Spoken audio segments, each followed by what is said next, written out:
또 지금 우리 한국 대통령이 예. 지금 미국 가 있는 걸 알고 있습니다. 예. 그리고 지금 미국 대통령이 지금 훈장을 주는 자리에 그 훈장이란 게 뭐냐 하면은 6.25 동란 때 그 미국군이 참전해서 그 중공군을 갖다가 엄청 많이 그 무찔렀던 예. 그분을 이제 훈장을 주는 자리에 예. 지금 문 대통령이 그게 참석하게 해갖고 그 장면을 보게 했습니다. 자, 국민들이 보는 느낌이나 또 그 자체를 또 중국 인민들도 본다고 봐요.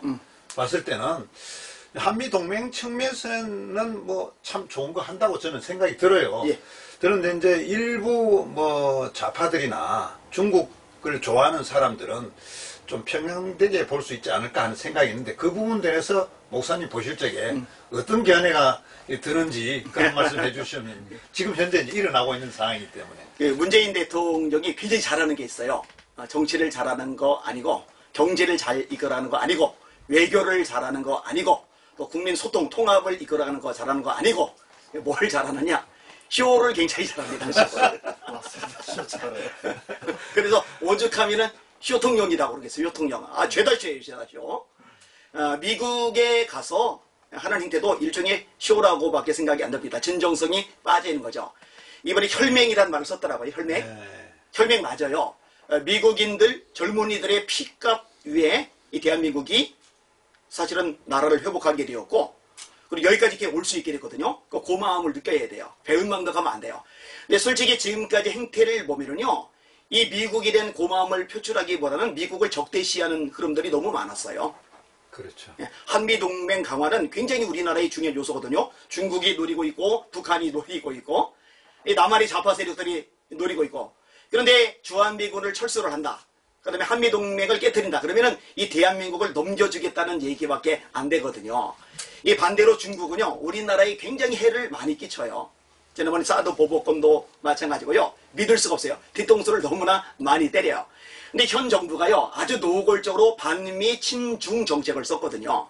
의사협회에서 7번에 걸쳐서 중국인들 입국을 금지시켜달라고 요청을 했을 때도 입국 금지 안 시키고 계속 개방했단 말이에요. 이게 코로나19가 대한민국을 집어삼키는데 굉장히 중요한 역할을 했단 말이에요. 근데 그래 놓고는 이제 미국에 가서 남한과 북한, 남한과 미국 정상회담 한다고 하는 상황에서 이제 혈맹 얘기한다. 이게 쇼라고밖에 안 되는 거죠. 평상시에 미국을 존중하고 고마운 마음을 표출하고 그래 함께 연합해서 전략도 짜고 일도 벌여나가고 공조도 했더라면은 이분의 말이 진정성을 지닐 텐데 그동안에 수은 헛발질하듯이 엉뚱한 것만 하다가 이제 와서 그런 얘기를 끄집어내니까 쇼라고밖에 생각이 안 되는 거죠. 네, 쇼다. 쇼예요. 예. 하여튼 뭐 이제 여러 가지 분야에 우리 안 목사님이 굉장히 전문성이 저는 있다고 해요. 왜냐하면 저 현세를 잘 아시고 계시는 것 같아요. 그 이제 또 이게 강약점이나 어떤 걸 개선해야 될 것인가도 잘 짚어주시는 것 같고 또 한 가지는 이제 대북 전단 살포 금지 그 있어요. 박상학 그 대표가 지금 뭐 얼마 전에 경찰이 뭐 조사를 하고 뭐 온 서류를 다 갖고 가고 뭐 구속되느니 마느니 그렇게 하는데 그 인권 부분 때문에 외국에서 또 말도 많고 지금 그 인권이 너무 심하지 않느냐 그러고 있는데 목사님 오실 적에 우린 또 목회자들로서 그 부분들 또 박상학이나 또 일부 태영호 같은 분들은 와갖고 그걸 적극적으로 전면에 나서서 반대하고 그건 법이 잘못됐다. 생기는 자체가 잘못됐다 또 이렇게 그렇죠. 이야기하고 있는데 그 부분에 대해서 한 말씀 해주시죠. 그 대한민국의 법이 많이 있어요. 그런데 이제 다양한 법들 중에 최상위 법은 헌법입니다. 그리고 헌법에는요 기본권들이 있어요. 자 예를 들면은 집회 결사의 자유 같은 거, 종교의 자유 같은 거, 표현의 자유 같은 거 이거는 최상위 법입니다. 자 그런데 북한에 전달을 살포하는데 이걸 못하게 법으로 금지한다. 김여정이 한마디 했다고 거기에 고개를 확 내리고 그냥 법안을 만들어버린다. 이거는 헌법에 보장된 표현의 자유를 짓밟는 거예요. 이 광화문에 차벽을 쟀던 것들 3,800만 원짜리 강철 펜스를 또 주문을 했죠. 또 땅을 파헤쳤죠. 민도총은 머리도 괜찮더라고요. 박원순 시장 장례식 때는 괜찮더라고요. 백기환 씨도 그렇죠. 괜찮아요. 연결식 때 괜찮더라고요. 그런데 외국 시민들, 평범한 일반 시민들이 그렇게 모이는 거는 안 돼요. 이거 조건이 없죠. 그러니까 집회 결사의 자유가 짓밟아지는 거죠. 그다음에 종교의 자유는 최상위의 인권이란 말이에요. 미국에서도 민주당 주지사들이 교인들 집합한 거 인원 제한했어요. 25%로. 이게 위헌 소송이 제기가 됐는데 연방대법원에서 이렇게 판결 내렸습니다. 코로나19 방역보다 종교 활동이 우선한다. 수정헌법 1조에 의한 것이다.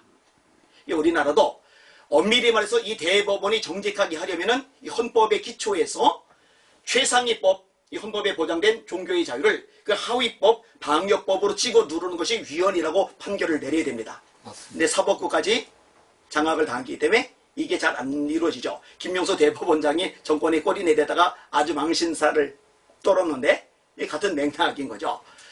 사실 우리 대한민국이 얼마나 지금 인권 탄압이 심각한지에 대해서 국제사회가 인식을 많이 하고 있어요.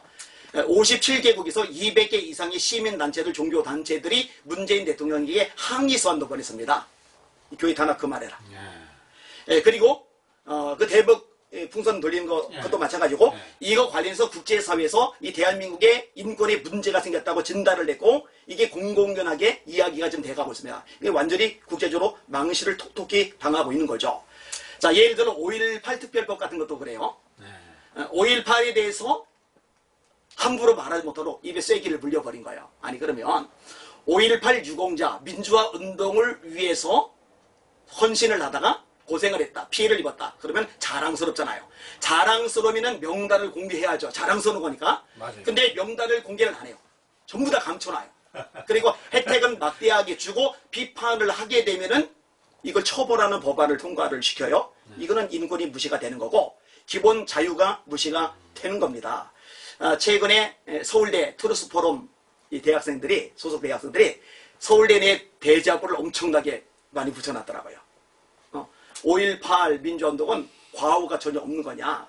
그러면서 여러 가지 해석들에 대한 논란이 지금도 많이 벌어지고 있다. 북한군 개입 얘기도 거기에 언급이 되고 있고요. 뭐 다양한 해석들이 있는데 이게 재정리되기도 전에 표현하는 것조차 다 막아버리는 건 이거는 독재다. 이건 심각한 문제가 있다라고 젊은 청년들이 들고 일어났더라고요. 그걸 보면서 그래도 아직 소망이 있다. 이 젊은이들이 보는 눈이 있구나. 분별력이 있구나. 그리고 소신껏 말도 할 수 있구나. 이 생각이 좀 들었습니다.